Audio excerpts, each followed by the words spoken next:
अच्छा जी, मैं सबसे पहले हमारे आज के जो मेहमान हैं उनसे आपका तारुफ़ करा दूँ। हमारे साथ मौजूद हैं डॉक्टर आसिम किदवाई साहब, जो कि फ़ाउंडर हैं और CEO हैं अफ़साल मेमोरियल थैलेसीमिया फ़ाउंडेशन के।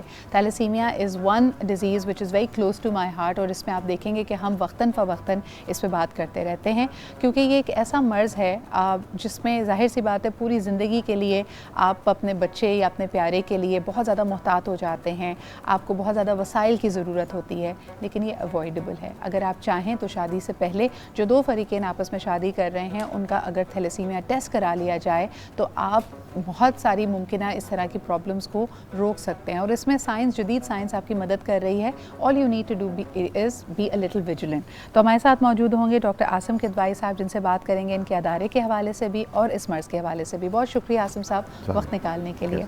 और आप ही के साथ तशरीफ़ रखती हैं बतूल बाकर साहिबा। शी इज़ अ साइकोलॉजिस्ट, और मैंने आपसे तीनों चीज़ों के बारे में बात करनी है बतूल। चाहे थैलेसीमिया हो, चाहे कोविड-19 हो, हेपेटाइटिस हो, हम हमेशा कहते हैं prevention is better than cure, लेकिन प्रिवेंटिव मेजर्स को लोग बालाए ताक रख देते हैं, उसको अहम नहीं गर्दानते, और इसमें क्या चीज़ उनकी नफ्सियात में उनको रोक रही है। I like to figure that out with you, so thank you very much for being here with मी।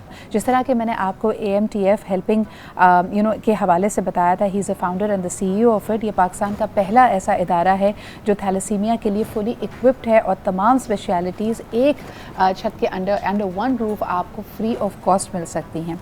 इसने पहली दफ़ा पाकिस्तान में पहला 50 बिस्तरों का एक इस तरह की फ़ैसिलिटी को इसका इनेकाद किया गया था for thalassemia and all blood disorders. और हाल ही में हम देखते हैं कि IATC solo winner in the health category 2016, फिर CSR अवार्ड 2017, साथा अवार्ड 2018, और हाल ही में के electric award for social services 2020 भी इन्होंने अपने नाम किया है।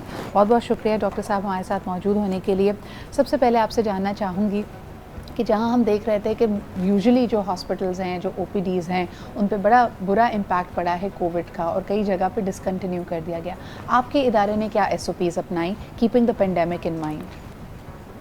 अब कोविड के साथ ज़िंदगी गुजारना लोगों ने सीख ली है। Prevention is better than cure, हम हमेशा ये बात करते हैं।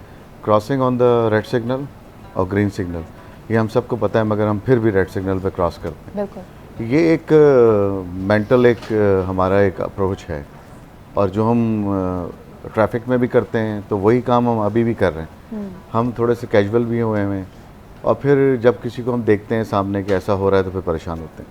हमने जब पहली बार ये हुआ था तो हमने अपनी सर्विलेंस टीम और सब करते हुए हमने बहुत प्रोटोकॉल्स को कोविड किट्स के साथ, फेस फ्लूड शील्ड, और 140 का स्टाफ है, फिर इंटेंसिव केयर यूनिट है, HDU है, वार्ड है, आउट पेशेंट क्लिनिक्स हैं, डायग्नोस्टिक सर्विसेज हैं, तो बहुत ज़्यादा जो हमारे फर्स्ट लाइन जो हैं वो बहुत ज़्यादा एक्सपोज होते हैं।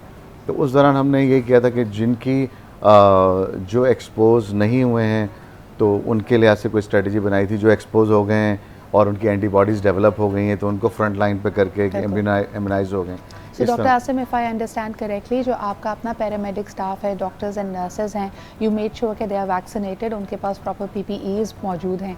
दूसरा मैं आपसे पूछना चाहूँगी, जो थैलेसीमिया के पेशेंट्स रेगुलरली आपके पास सपोर्ट के लिए आ रहे थे, जिनको ब्लड ट्रांसफ्यूजन्स की ज़रूरत थी, उनके लिए क्या SOPs अपनाई गई? देखिए, मेरे पास जो सबसे बड़ा प्रॉब्लम है, प्रॉब्लम नहीं, चैलेंज है, वही है कि मेरे पास जितने भी थैलेसीमिया सेंटर्स हैं उसके लिए इंटेंसिव केयर यूनिट और HDU टोटल फ्री है, सही, ओपन है। तो 24 आवर्स पेशेंट्स आ रहे होते हैं, हमें नहीं पता होता कि वो कोविड पॉजिटिव है या नहीं है। और आपने कोई ऐसी यानी इनिशियल स्क्रीनिंग नहीं रखी हुई कि अगर कोई सिम्टम्स शो कर रहा है, किसी को बुखार है, वो पूरा तो उसको स्क्रीन करते हैं हम, उनको हम फिर अभी आज सुबह भी एक कोविड पॉजिटिव था, फिर उसको शिफ्ट किया है अभी हमने। तो ये प्रॉब्लम्स डेफिनेटली इसमें आ रही होती हैं, मगर इसके साथ साथ हमने अपनी गाइडलाइंस डेवलप की हुई हैं, हम उसको फॉलो करते हैं और उसकी बेसिस पे फिर हम लेके चलते हैं चीज़ों को।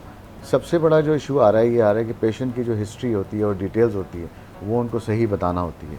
अक्सर उसमें वो कैजुअल हो जाते हैं, तो हमें स्क्रीनिंग, फिर आइसोलेशन, ट्रियाज में, और फिर उसके बाद फिर उनको शिफ्ट करना कि कहाँ पे फिर उनको शिफ्ट करना है। तो ये तो आसिम साहब, सबसे जो सेंट्रल सवाल है जो मैं अक्सर इस तरह के फलाही इदारों हॉस्पिटल से करती हूँ कि अगर बंदा यानी कोई भी पेशेंट किसी और मर्ज़ की ओपीडी के लिए आपके पास आ रहा है, इन दिस केस थैलेसीमिया, और वो कोविड पॉजिटिव है, तो क्या आप उसको जो उसका रेगुलर ट्रीटमेंट है या जो प्रोसीजर है जिसके लिए आ रहा है वो रिफ्यूज़ करते हैं या उसके लिए स्पेशल फिर अरेंजमेंट्स की जाती हैं? What is the way forward? देखिए, दो चीज़ें, सिम्टोमेटिक है या एसिम्टोमेटिक है। सही।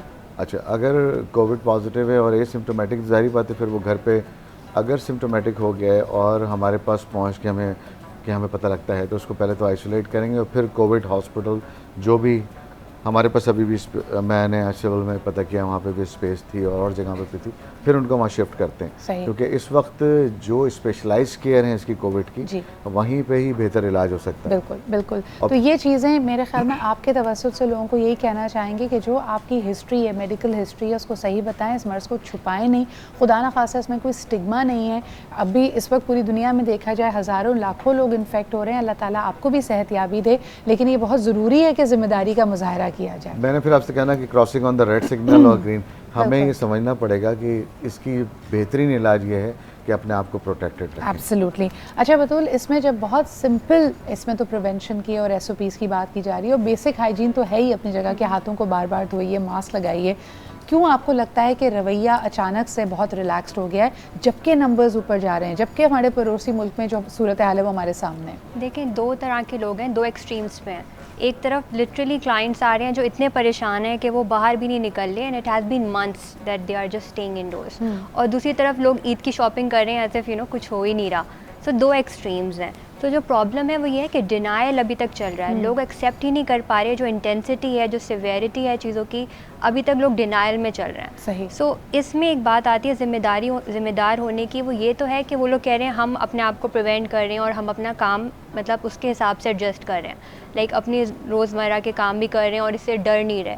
लेकिन बात यहाँ पे डरने की नहीं है, बात यहाँ पे है कि आप अपने लिए नहीं तो दूसरों के लिए सोचें, बिकॉज घर में कुछ लोग वनरेबल हैं, कुछ लोग आपके बड़े रहते हैं घर में, बच्चे हैं, फिर किसी से मिल रहे हैं। सो वो ये चीज़ें सारी जो कॉम्प्लेक्सिटी है ना इस चीज़ों की, उसको अंडरस्टैंड नहीं कर रहे। बतूल, एक जुमला अभी डॉक्टर साहब ने कहा and I really like it, जब हम कहते हैं ना कि हमने इस पेंडेमिक के साथ, इस वबा के साथ रहना सीख लिया है।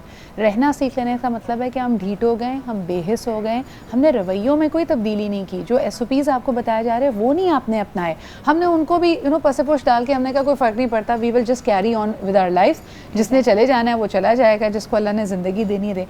ये attitude, is this really acceptance in your field of understanding? This is not acceptance, this is negligence. Okay. So it is complete negligence, because देखिए फेथ और फियर के बीच में लोग कहते हैं कि देखो डरो नहीं, अल्लाह मालिक है। इवेंचुअली तो अल्लाह मालिक है ऑफ कोर्स, लेकिन दवाई भी तो आप लेते हैं ना जब बुखार होता है, जब कोई प्रॉब्लम होती है, आप सर्जरी के लिए जाते हैं ना, तो इवेंचुअली आपको थोड़े से मेजर्स लेने पड़ते हैं, एंड देन फिर तो आखिर में तो अल्लाह मालिक है ही ना, डिसीजन तो अल्लाह का। एब्सोल्युटली, जिस तरह के अल्लाह ने भी और हमारा दीन भी हमें यही सिखाता है कि पहले आप अपनी एहतियात खुद कीजिए और उसके बाद आप अल्लाह पे तवक्कुल कीजिए, और यकीनन अल्लाह ताला बहुत रहीम और करीम है, तो वो हमारी मदद भी करेगी।